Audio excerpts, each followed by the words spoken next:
Magandang araw sa lahat ng mga nais maging miyembro ng Caritas et Labora. Ako po, si Sir Jade Tinio, ang magbibigay sa iyo ng pre-membership education seminar. Especially sa araw na ito at sa edisyon na ito, ako ay magbibigay ng orientasyon para sa nais maging miyembro sa Lian, Batangas upang magbigay ng serbisyo sa Absolute Distiller. Makakasama din ko po mamaya para matanong ninyo si Miss Jacely na siyang HR specialist ng Caritas et Labora. Simulan po natin ang orientasyon. Si Caritas et Labora po ay isang kooperatiba. Ibig sabihin po, ito po ay samahan ng manggagawa, skilled and professional sa lahat na nagnanais maging miyembro ng kooperatiba. Ano nga po ba ang kooperatiba? Mapapansin niyo po sa salitang kooperatiba, may mga maliliit na salita na tayo ay binabubuo. Tsak, napansin nyo unang-una ang salitang pera, tama po kayo. Pera, ibig sabihin po sa kooperatiba, tayo ay naglalaan at naglalagak ng ating saping puhunan. Ikaw at ako, kaya nga po may salitang ko.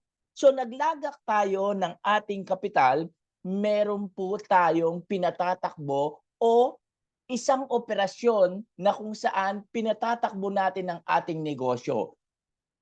Ibig sabihin lang po at malinaw, may trabaho na kayo, may negosyo pa kayo. So, sa huling salita, tiba. Ibig sabihin po, hindi lang tayo nag-aasam ng ating kinikita, akin si katapusan, or ang ating 13-month pay, naghihintay din tayo ng kinita ng ating saping puhunan. Sa madalit salita, ang pagpasok sa kooperatiba ay mga miyembro, manggagawa, kasapi na namumuhunan at kapitalista. Handa po ba kayo na maging miyembro at kapitalista mamuhunan sa kooperatiba? Yan po ang aming inaalok sa inyo. Sumunod po ay tayo po ay mga negosyante dito. Mga negosyante manggagawa na kung saan nagbibigay po tayo ng serbisyo sa Absolute Distiller. Kung kayo po ay isang driver, isang maintenance, or kung ano man po ang posisyon na ina-applyan nyo sa Caritas et Labora. So, ibig sabihin, sa ating kapital, mayroon tayong negosyong pinatatakbo. At tayo po ay kumikita. Magkakaroon ng benepisyo, ibig sabihin, bukod sa mandated government na kung saan umaasa tayo, SSS, Pag-ibig PhilHealth, ang kooperatiba po ay naglalaan din ng benepisyo para sa kanyang mga miyembro. Ang kooperatibang ito ay nakarehistro sa CDA, Cooperative Development Authority. Isang ahensya ng gobyerno na kung saan nangangalaga ng mga miyembro ng kooperatiba sa buong Pilipinas, Luzon, Visayas, Mindanao. Sa makatwid, ang ibig sabihin at ang pagpasok natin sa kooperatiba, ito po ay workers cooperative, ikaw ay isang negosyante, manggagawa, kamay-ari ng kooperatiba. Very unique po, no? Kung mapapansin nyo. Pero the question is, saan nga ba nanggaling ang workers cooperative na kung saan si Caritas et Labora ay napabibilang? Ang workers cooperative po ay nagsimula noong 1844 ng isang samahan. Ito po yung Rosedale Society of Equitable Pioneers. Isang magkakaibigan na nagsimula ng isang negosyo na sama-sama sila at sila din mismo ang kumikita. Sa Pilipinas, ang napakayaman na kasaysayan ng kooperatiba, malalaman natin ito sa pamagitan ng maiksing kasaysayang ito. Nagsimula ang kooperatiba sa Pilipinas noong 1896 na nanggaling sa Europe na dinala ng ating pambansang bayaning Dr. Jose Rizal. Tinulungan siya ni Teodoro Sandico, ang governor ng Bulacan. Silang dalawa ang nagtanghal at nagpakilala ng kooperatiba sa Pilipinas. Pero di lumaon si Dr. Jose Rizal noong 1898 ay nakulong sa Dipitan. Si Teodoro Sandico ang siyang nagtatag at naging ama ng kooperatiba ng Pilipinas. Sa paglaon ng panahon, nakilala ni Emilio Jacinto ang kooperatiba na itinatag ni Dr. Jose Rizal at Teodoro Sandico Kaya naengganyo din siya magtayo ng Consumers Cooperative sa San Pedro, Laguna. Noong 1941, nagkaroon ng maliit na ahensya ang kooperatiba sa Pilipinas, ang National Cooperative Administration.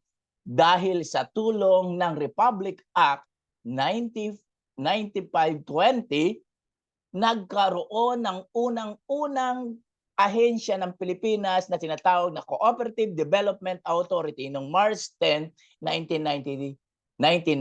Ito po ay sinusugan ng batas Republic Act 9520. Ang unang-unang workers cooperative na itinanghal sa Pilipinas ay ang Kaakbay Entre Worker Cooperative na itinatag ng June 2, 1998. Ito po yung maganda at maliit at mayamang kasaysayan ng kooperatiba. Ang tanong, bakit ba hindi sa agency? At bakit ba sa Caritas et Labor? Ano nga ba ang pinagkaibahan ng isang agency sa kooperatiba? Ang alam na alam natin, sa bawat negosyante, mayroong namumuhunan. Unang-una sa lahat, sa kooperatiba, inaanyayahan namin kayo na maging membro, kasapi at kapitalista. Ibig sabihin po, pag kumikita tayo, naglalaan po tayo ng kapital natin. Ito po ay 150, 150 a 15 katapusan. So ibig sabihin, ipinagkakatiwala natin ang ating kapital sa kooperatiba. Handa po ba kayo dyan? Pero sa mga private company or mga agency, mapapansin natin, isa lang po ang namumuhunan nito. Isa lang ang may-ari. Samantalang sa kooperatiba, tayo po ay tinatawag na kamay-ari dahil lahat po tayo ay nagmamay-ari ng kooperatiba. Dahil tayo ay namumuhunan, naglagay ng kapital, umaasa tayo sa kinikita ng kooperatiba. Ibig sabihin po, pagkatapos po ng taon, gaano man kalaki ang kapital nyo, mayroon po kayong matatanggap na dividendo. Samantalang kung kayo po ay nag-agency, alam nating lahat, kung sino po ang may-ari ng agency, sa kanya lang po mapupunta ang kinikita nito. Dahil dito, tayo ay may-ari, tayo na rin po ay namumuhunan at tayo din ang nagbibigay ng serbisyo. Isa lang po ang ibig sabihin. Mayroong bumabalik sa atin. Ano ibig sabihin po ito? Meron po tayong patronage refund o balik tangkilik. Mentras po tayo nagbibigay ng serbisyo sa kooperatiba, bukod sa ating dividendo na kinita ng ating kapital, mayroon din po tayong balik tangkilik o patronage refund. Samantalang sa agency po, alam natin na tayo po ay walang mahihita o matatanggap dito. Dito sa kooperatiba, tinuturuan po tayong mag-save. Ibig sabihin po, pag tayo po ay kumikita bukod sa kapital na 150, nagtatabi po tayo ng 50 pesos, 50 pesos. Bakit po? Dahil po, tinuturuan tayo maging self-reliance na hindi lang umasa sa mga paluwagan, sa utang natin, o sa mga loan, or anumang bagay na kukunin natin pag emergency. Sa kooperatiba, ang tinuturo sa atin ay mag-impok. Meron tayong ini-impok na 50 pesos, 100 pesos sa isang buwan, 1,200 sa isang taon. So ibig sabihin po, anuman po na sosobra sa 500 pesos, pwede po natin withdrawin. Sa atin po yan. Sa agency po, wala pong programang ganito na pinag-iipon tayo. Kung anuman mong kinita natin, makukuha natin, pero wala pong iniipon para sa atin. At sa kooperatiba po, ang kakayahan mangutang. Ano pong ibig sabihin nito? Bukod po sa pangungutang natin sa gobyerno, SS at Pag-ibig, dito po sa kooperatiba ay binibigyan tayong pagkakataon na mangutang. Ibig sabihin po, kung kayo po ay mayroong kapital, 70% ng inyong kapital ay pwede ninyong utangin. Samantalang sa agency, wala pong programang ganito. Dahil sa kooperatiba, ang katayuan po natin dito, tayo po ay mga miyembro at kamay-ari. Kaya may mga programang ganito po. Sa agency, wala tayong maaasahan kasi po unang-una ang katayuan po natin sa agency, tayo po ay 5 months, 6 months contractual or itinuturing ng mga empleyado. Dito sa kooperatiba, ang ating kaisipan bilang mga manggagawa ay tayo po ay entrepreneur. Ibig sabihin po nito ay mga negosyante, business owner, mag-iipon ako, magsisikap ako, mayroong nakalaan para sa akin. Samantalang po sa agency, tayo po ay nananatiling mga contractual at mga empleyado. Pagdating po sa pagbibigay ng mga statutory fund ng gobyerno, meron po tayong nakalaan para diyan. Pagdating po sa agency, hindi ko po alam ang kasiguruhan ng kanilang pagbibigay ng benepisyo. Sa kooperatiba po, tayo po ay nananatiling minimum wage. So wala pong bababa dito. So ibig sabihin po, tayo po ay umaayon sa batas na itinatakda nito. Samantalang sa agency, hindi din po ako sigurado kung paano po sila magpasweldo. Patuloy na pagsasanay at pag-uunlad at kakayahan ng continuous training. May mga trainings and seminars po dito na kung saan inyong matutunghayan at kami po mismo ang magbibigay ng mga training na ito na nakalaan para sa mga miyembro ng kooperatiba. Sa agency, hindi po ako sigurado. End of contract, yan ang kinatatakot ng bawat isa sa atin. Sa kooperatiba, simple lang po. Magsipag kayo, magkaroon kayo ng malasakit sa kooperatiba, wala po kayong endo. Bakit po? Kasi dito po ay serbisyo ang binibigay natin, kaya meron po tayong tinatawag na appraisal. Ibig sabihin, graded po tayo dito. Ang serbisyo po ang ating tinitingnan dito.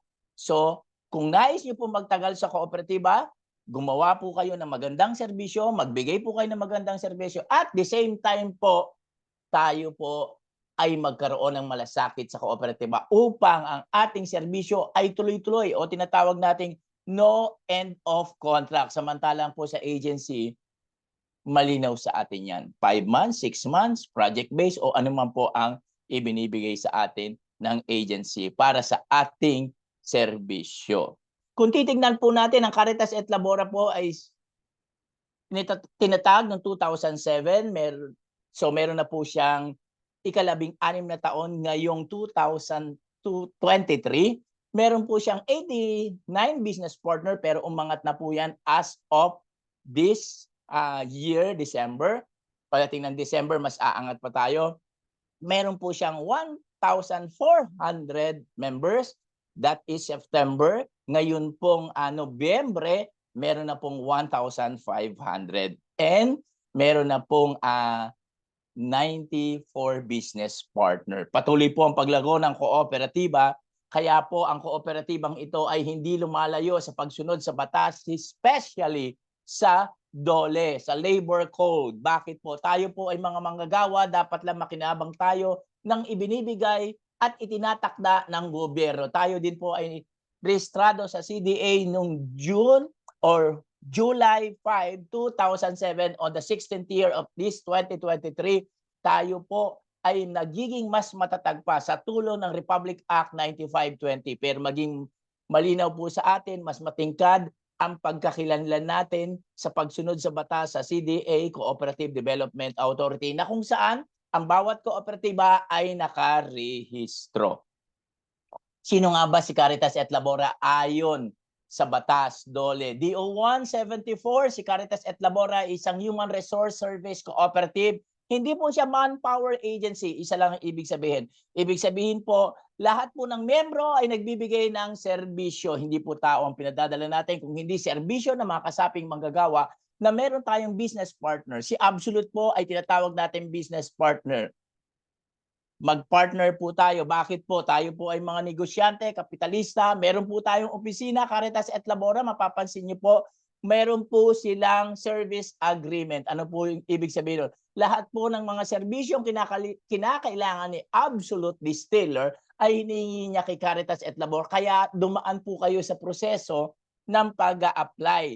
Hindi po kay Absolute Distiller, kung hindi kay Caritas et Labora. Pinroseso kayo ni Miss Jayceline, hinanapan kayo ng mga requirements, at pagkatapos po nun, papasok kayo sa isang orientasyon. Ito po yung orientasyon na sinasabi ni Miss JC na kung saan kayo ay magiging miyembro kung kayo po. At kung tatanggapin ninyo ang pagiging miyembro, kasapi ng kooperatiba, kapitalista, kamay-ari, yan po yung aming inaalok sa inyo. Pag ready na po kayo, tinanggap niyo po ito, kayo po ay simula sa araw na ito ay miyembro ng kooperatiba at pipirma na po kayo ng employment contract. Padadala namin kayo kay Absolute Distiller para magsimula bilang miyembro kasapi ng kooperatiba na bibigay ng serbisyo, anuman po ang inyong inaplayan sa kooperatiba. Ganyan lang po kasimple ang ating relasyon mula sa ating business. Tripartite relation. So, sino nga ba si Caritas et Labora? Kanina ko pa binabanggit ito. Caritas et Labora, isang salitang Latin na ang ibig sabihin ng Caritas ay love, okay, charity, love, and labora is work or labor. So, ibig sabihin, pag pumasok po kayo sa Caritas et Labora, simple lang po. Kayo po ay may pagmamahal sa inyong mga trabaho, may pagmamahal sa inyong mga gawa. So, ibig sabihin, alam na alam po natin bakit po tayo, miyembro, kasapi ng kooperatiba. May pagmamahal tayo, may pagmamalasakit tayo sa ating trabaho at negosyo. Sa kooperatiba, sabi ko nga kanina, ano-ano ang mga benepisyo ang tatanggapin natin dito. Sabi ko kanina sa inyo, meron tayong dividendo. Ang kinita ng inyong kapital. Meron po tayong patronage refund. So, ibig sabihin, mentras po kayo tumatangkilik, nagbibigay ng serbisyo sa kooperatiba at sa ating business partner, may bumabalik po sa inyo. Ito po yung patronage refund. Pag nakaisang taon po kayo, hindi nakakalimutan ng kooperatiba ang birthday nyo. So, may regalo po kayong 500 pesos pag birthday po ninyo. Pagdating po ng kaligtasan ninyo, meron po kayong insurance, libre ang 3 sa inyong pamilya. Bayad po ito, wala kayong babayaran. Naka-assured po kayo pag nakaisang taon po kayo, libre. At pwede po kayong mag-loan. Cash loan, cellphone loan, at motorcycle loan. Kaya po tandaan ninyo, pakatatagan ninyo ang inyong kapital. Ito po ay kumporme sa inyong kapital para po kayo ay makinabang ng mga loan na ito. At padating po na Kapaskuhan, bukod po sa 13-month pay ninyo, mayroon pong maliit o konting regalo si kooperatiba. Hindi niya nakakalimutan ang espiritu ng pagbibigayan sa panahon ng Kapaskuhan. Kaya meron po kayong Christmas gift pack o maaring dumating sa inyo ay gift check. So tandaan nyo po, ang kooperatiba po ay nananatiling matatag. Kaya po ang kooperatibang ito ay tinanghal na Most Outstanding Community Enterprises na ginawad sa atin ng Bilyarsi Pag-Award noong December 17, 2021. Oy, palakpakan naman natin si Caritas et Labora. Sa 250 na entries, Luzon, Visayas, Mindanao, 250 po yan, si Caritas et Labora po ang itinanghal na Most Outstanding Community Enterprises. Palakpakan naman po kay Caritas et Labora. Ang nagbasbas at nag-initiate ng kooperatibang ito ay sa tulong ng ating mahal na Cardinal Gaudencio Rosales na sa pagnanais niya mabigyan ng tamang benepisyo ang mga manggagawa at magkaroon ng sapat na benepisyo at pangangalaga ang bawat manggagawa. Okay. So, ang vision po ng kooperatiba ay ang nangungunang kooperatiba ng manggagawa. So, ibig sabihin po, meron pa pong ibang kooperatibang manggagawa, hindi lang po tayo. Pero ang nais natin ay iangat ang buhay ng mga kasapi sa pagpasok ninyo at pagtanggap ninyo bilang mga membro. Sumunod po, ang ating misyon ay simple lang. Titiyakin ng kooperatiba na makikinabang tayong material at espiritual. Ano ibig sabihin? May mga programa po dito na kung saan ang bawat isa po sa atin ay makikinabang nito. Hindi lang po material, kung hindi mga espiritual. Mapanatili ang nagkakasama at produktibong relasyon. Ito po ay isang relasyon. Sama-sama po tayo dito. Negosyo po natin ito. Sakit ng kalingkingan, sakit ng buong katawan. Kaya po, anuman po ang serbisyo na ibabahagi nyo kay Absolute Distiller, ito po ay refleksyon ng mukha ni Caritas et Labora. Maisulong ang patuloy at masagana at maunlad na pamayanan, isa sa misyon ng kooperatiba. Nawa ang pagsasama natin ay tumagal at magkaroon tayo ng maayos na kooperatiba ng manggagawa. Nagtatayo po tayo ng panibagong mukha ng mga manggagawa na may pagmamahal sa Diyos at dignidad sa paggawa. Love of God and dignity of work. Mga manggagawang may accountability and commitment. Anong ibig sabihin po? Ano man po ang inuuha ninyong serbisyo, tayo po ang dapat nangangalaga nito. Committed po tayo, gaano man po kalayo yan, gaano man kahirap yan, tinanggap po natin ang ating serbisyo. Business-oriented and excellence. Tandaan niyo po, lahat po tayo dito ay kamay-ari, kaya umaasa po kami na ang inyong serbisyo ay excellent, mataas, matayog.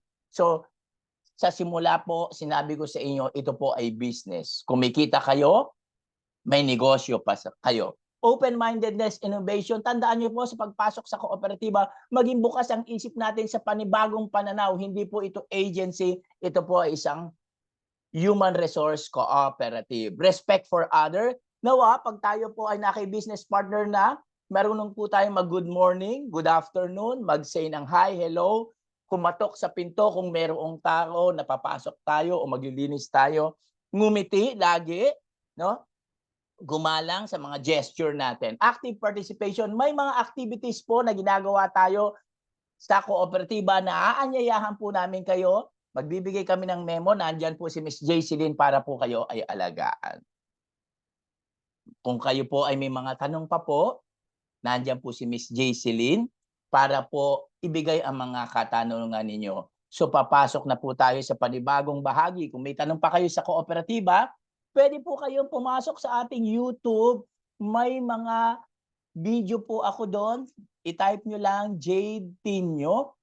Diyan makikita nyo po yung mga programa, mga ano dyan. Pwede po kayo dyan. At meron din po akong TikTok para po mas madali po ninyo maintindihan. Pwede nyo pong balik-balikan ang orientasyong ito. Pumasok po tayo sa mga board of directors, ang mga nangangalaga sa kooperatiba. Ang ating board of directors, ang ating chairman ay isang awardee ng Pangulong Duterte noong 2016. Ito po yung the 10 most outstanding Filipino. Walang iba po ang ating director, chairperson, Father Anton C. Pascual. At siya po ay expert sa kooperatiba. Nagtayo po siya ng kooperatiba, ang multi-billionaire cooperative in Taguig, Simbayanan ni Maria. Siya din po ay nagtatag ng Caritas Salve. Siya po ay chairperson ng UMMC. Ito po ay samahan ng kooperatiba sa buong Metro Manila. Siya din po ay chairperson ng One Co-op Bank. Kung titignan nyo po, napakagaling ng ating chairperson, Father Anton C. Pascual. Kasama natin sa ating mga direktor, katulad nating membro, ang ating vice chairperson na nagbibigay ng serbisyo sa Caritas sa Caritas Manila. Walang iba kung hindi si Director Emily Magno. Siya po ay membro sa atin since 2015. Kasama din natin ang isang pari. Board member, walang iba po kundi si Father Mario Castillo ng isang CPA pari at nagtatag din po ng kooperatiba. Kasama natin ang mga director natin. Meron po tayong 7 director, board members. Naririto po sila. Pakilala ko, Director Eddie Hemino, isang landscaper sa DMCI Cypress. Membro 2013, si Director Alan Nick Aldama. From Cardinal Santos, isang porter, membro 2013. At nandyan din si Director Corazon Camille Balite, isang team leader, housekeeper, nakatalaga sa Del Mundo Medical Center. At ang pang-7 at huli nating director, si Director Edwina Bakit, isang housekeeper from Caritas Manila. Meron po tayong 7 director. Kung mapapansin nyo po, ang ating mga direktor ay mas marami ang namumunong mga kamay-aring katulad natin. Okay? So kung kayo po ay nagnanais na makilala higit si Caritas et Labora, meron po tayong Facebook page. Ito po yung Caritas et Labora. Type nyo lang po, mag-join po kayo, i-accept namin kayo kung kayo ay mga miyembro na. At meron tayong website, okay po, na pwede ninyong pasukin at makilala sino si Caritas et Labora. Ang kooperatiba po ay sumusunod sa 7 prinsipyo sa buong mundo. So dapat po alam natin bakit po tayo naririto. Ito po yung nagpapatatag sa atin. Unang-una, ang bawat membro ay voluntaryo na tinanggap ang pagiging kasapi. So ibig sabihin po, voluntary and open membership, hindi po tayo nagtatangi kung ano man po ang religion, kung ano man ang kasarian. So lahat po dito ay bukas sa lahat basta may kakayahan po tayong gumawa. Dito po sa kooperatiba, hindi po isang boses lang ang naririnig natin. Pag nagkakaroon po tayo ng General Assembly, lahat po ng mga polisiya, lahat po na tinatakdang mga batas dito o pagbibigay ng benepisyo, hindi po isang tao lang ang nagsasabi nito, kundi ang General Assembly na kung saan pinamumunuan ng lahat ng mga kamay-ari nagtitipon taon-taon. So, meron po tayong iisang boses. Okay? Members economic participation, dahil negosyo po natin ito, anumang pangangailangan ng ating kooperatiba, kung sinabi po sa atin kailangan magtaas tayo ng kapital, magdagdag tayo ng savings. Bakit po? Kasi kailangan mag-participate tayo sa lahat ng paglago ng ating kooperatiba. Autonomy and independent, walang pwedeng magdikta sa atin. Nagtatayo tayo ng sarili nating nais na mga negosyo. So mapapansin niyo po pag pumasok kayo sa mga website natin, hindi lang tayo nagbibigay ng serbisyo. Meron tayong aircon cleaning, pest control, meron din po tayong mga binibigay na mga serbisyo pagdating sa paglilinis. Ito po yung general cleaning at nagbibigay din po tayo ng serbisyo na makapaghatid ng mas maayos na serbisyo sa tulong ng bawat isa sa atin. Education, training, and information. Sa pagpasok natin sa kooperatiba, mayroong mga trainings and seminars, especially diyan sa Absolute Distiller Leon Batangas. Ako po ay nagpupunta diyan para magbigay ng occupational safety and health. Libre po yan with certificate, ibinibigay po namin sa inyo. Pang-anim sa 7 prinsipyo, cooperation among cooperatives. Ang kooperatiba po natin ay hindi lang tumatayo sa sarili niya, kung hindi tayo po ay nakikipagtulungan, nakikipag-ugnayan sa kapwa nating kooperatiba. Katulad po ang insurance natin is pumapasok po tayo sa isang kooperatiba din at ang ating medical insurance, nandiyan din kasama natin ang kooperatiba. So lahat ng ito ay nakaugnay tayo sa kapwa nating kooperatiba. Ang pang-7, concern from the community.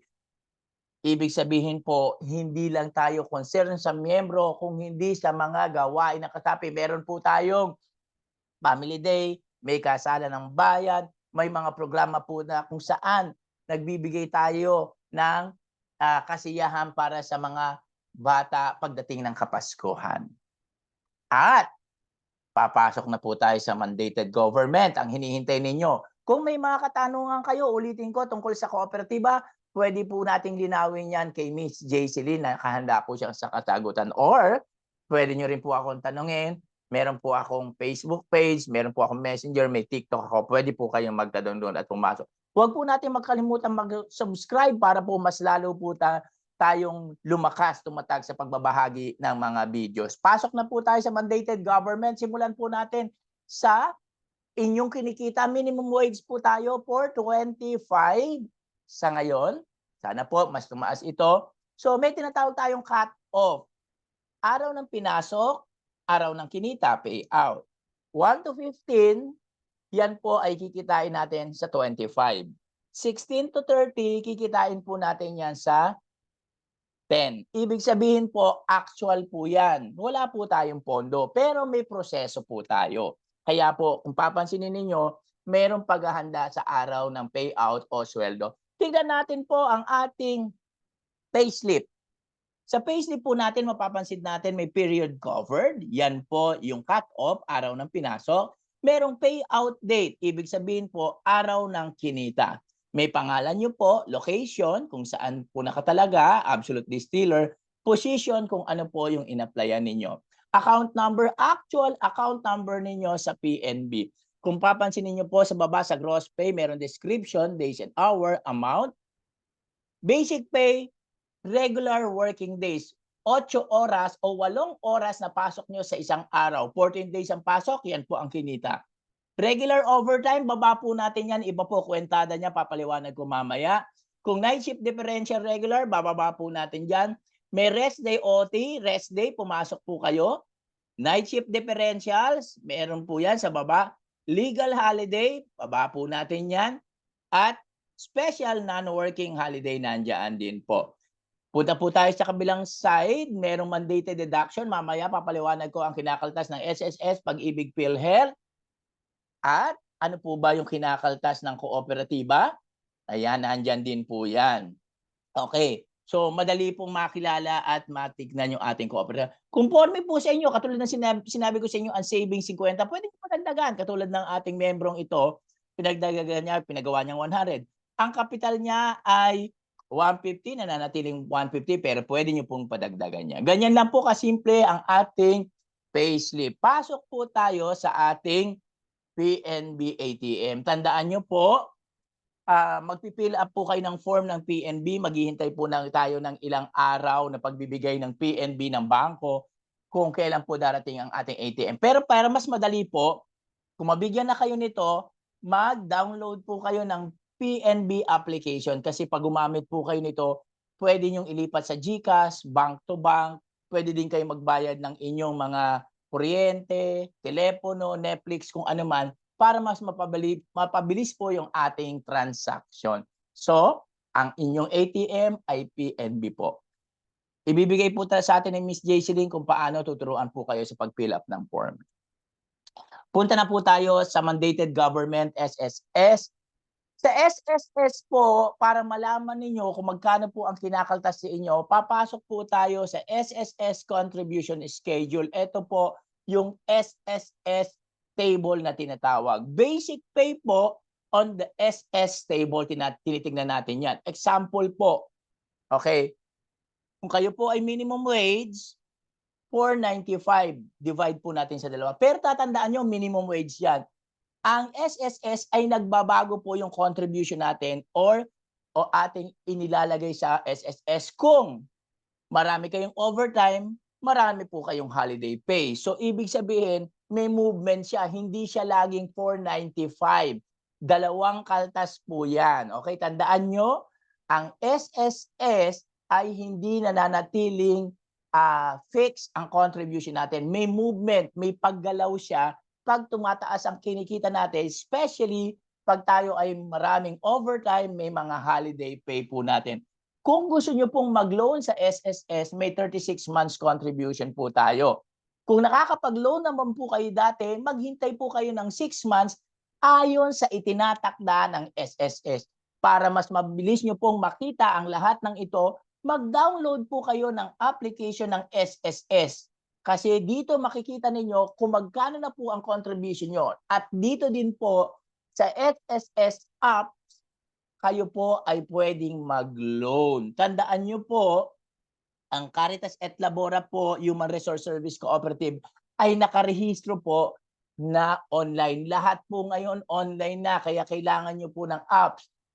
Magmadali po kayo, mag-download kayo ng apps. Pasok po tayo sa maternity leave. Para sa ating mga kababaihan dyan, no? Mayroon po kayong 105 days leave with pay po yan, normal man yan o cesarean. Sa mga single parents, 120 days po yan. Pero tandaan, pag nalaman ng kababaihan na siya ay nagdadalang tao, kailangan po mag-file siya ng maternity leave. Mat 1, pagsisimula, para po makita ng kung kailan po kayo mag-due date.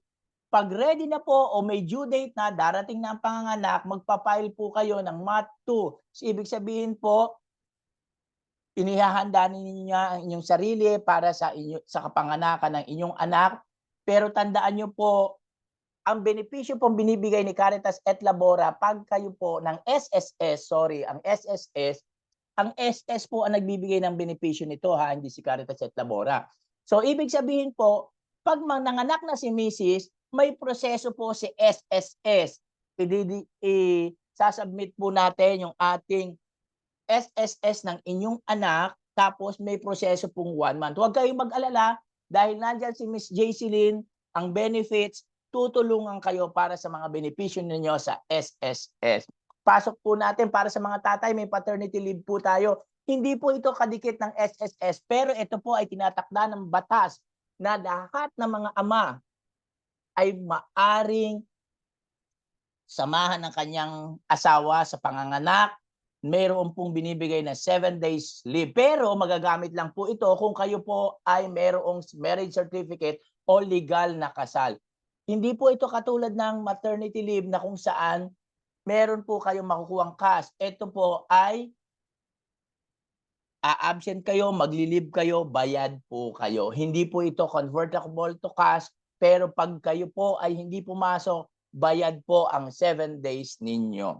Punta po tayo sa Pag-ibig. Ang Pag-ibig po, ang contribution natin ay 100 flat, isang kaltas lang po yan.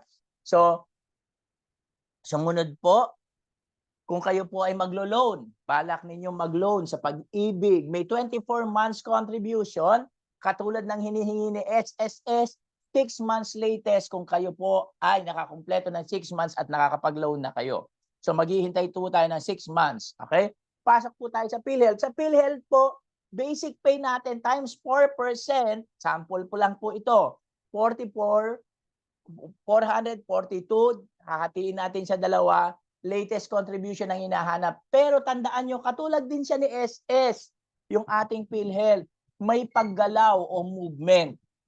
Ibig sabihin po, kung kayo maraming overtime, maraming holiday pay, tumataas ang kita nyo, may movement po siya, may paggalaw yung contribution ninyo sa PhilHealth. Kung meron kang katanungan kayo, ulitin ko, pwede po kayo magtanong kay Miss Jaycelyn. Next po, pumasok po tayo sa 13-month, ang hinihintay ng lahat. So ang 13-month pay po natin ay prorated active, less absences, less late. Ibig sabihin po, nagkakaroon po ng pagkaltas kung tayo po ay hindi nakapasok sa cut-off ng 13-month. Ano po ba yung cut-off ng 13-month? Yan po ay December 2023 hanggang November 2024. So ibig sabihin po, ang cut-off ay December. Okay po. Pero kung nakapasok po kayo ng mga nakaraan o pumasok kayo noong November, sorry to say po, ito po ay cut-off na. Okay, ibig sabihin dapat nagkikwenta na tayo. Okay? So, magkano ba ang binibigay sa atin sa 13th month? Kung wala po tayong mga absent, especially sa magsisimula sa ngayong November, meron na po tayong 11,086. Pero tandaan nyo, kung may absent kayo, may late kayo, nababawasan po yung 11,000 natin na 13 month. Pasok po tayo sa 5 days incentive leave. Ang batas po, nagbibigay po ng 5 araw sa lahat ng manggagawa na magpahinga. Ito po yung tinatawag natin service incentive leave. Binibigay po sa atin ito ng batas. So pwede po tayo magpahinga. Pero sa Caritas et Labora, ang ginagawa po natin, kino-convert natin sa cash. Ibig sabihin po, ang SIL nyo, pag naka-1 taon kayo, yun po yung birth date ninyo sa pagpasok sa Caritas et Labora, makakatanggap po kayo sa susunod na buwan. Ibig sabihin po, kung December kayo, January may matatanggap po kayong SIL. May proseso po yan. Okay po? Pwede po natin tanongin si Ms. Jaycelyn. Pumasok po tayo sa overtime pay. Ang overtime pay po natin ay 66.40 per hour. Pag lumampas tayo sa regular working hour natin, ano ibig sabihin? Pag lumampas po tayo ng 8 oras, pwede na po natin mag-file. Pero tandaan nyo, pag 30 minutes po lang yan, hindi po yan pinapile. Anong ibig sabihin ko? Kung 8 to 5 kayo, tapos 5:30, pinapile nyo ng overtime, hindi po yan ino-honor. Kailangan po 1 hour.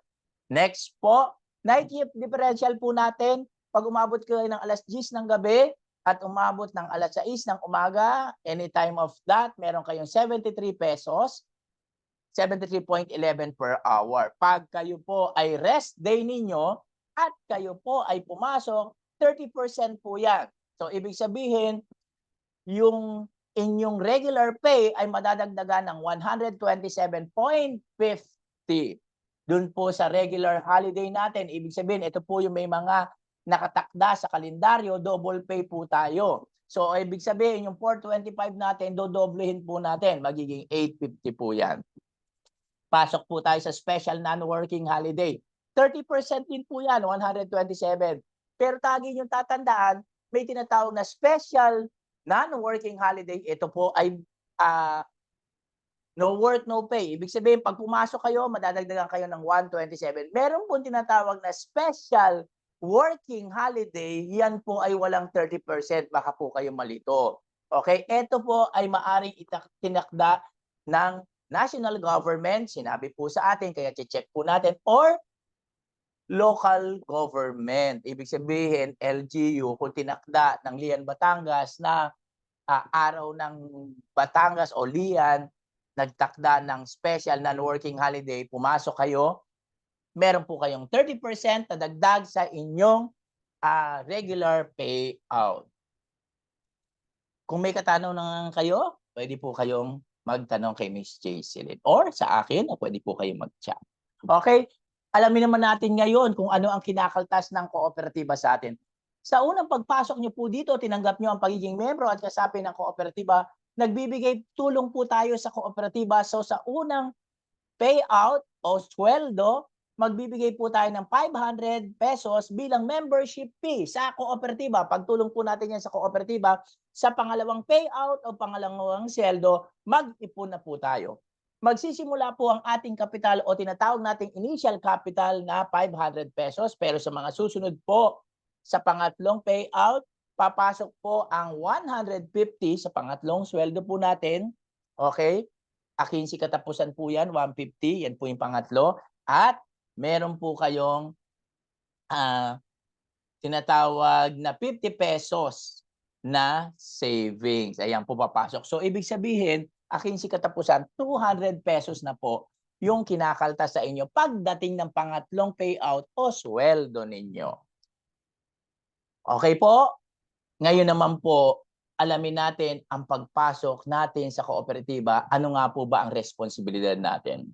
May tinatawag po tayong Code of Conduct na kung saan sa liga ng pagdidisiplina na sinusunod natin sa kooperatiba ang pagbibigay ng maayos na serbisyo. Ang bawat kamay-ari ay naaatasan na magbigay ng serbisyo na maayos. Kung tayo po ay lumalabag sa mga serbisyong ito, tayo po ay dinidisiplina ng kooperatiba. Class A po, magaang na paglabag. Kung kayo po ay walang suot na ID, hindi tama ang uniforme, madalas po kayong malate, sa isang cut-off po, 2 beses, 3 beses po kayong uma-absent, maari po kayong disiplinahin. Class B, mabigat na paglabag.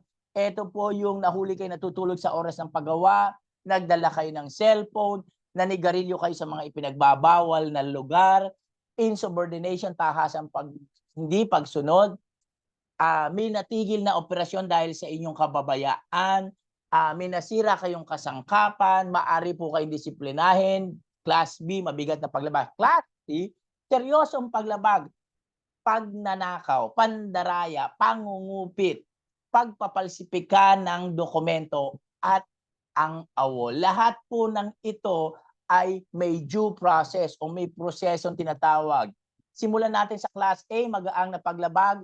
Kunwari po, late. Sa unang late po ninyo, nandyan si Miss Jaycelyn para warningan kayo. May verbal warning po kayo o verbal na babala. Pero sa kabila ng warning ay hindi kayo nakinig, papasok po ang memo sa inyo. Bibigyan kayo ng IR, kailan, saan, at paano, saan kayo lumabag sa ating Code of Conduct. Ang karapatan nyo po, magpaliwanag. Notice to explain. Kung ang inyong dahilan at pagpapaliwanag ay hindi katanggap-tanggap, maaari po kayong masuspinde. No work, no pay po yan, ang suspension ninyo.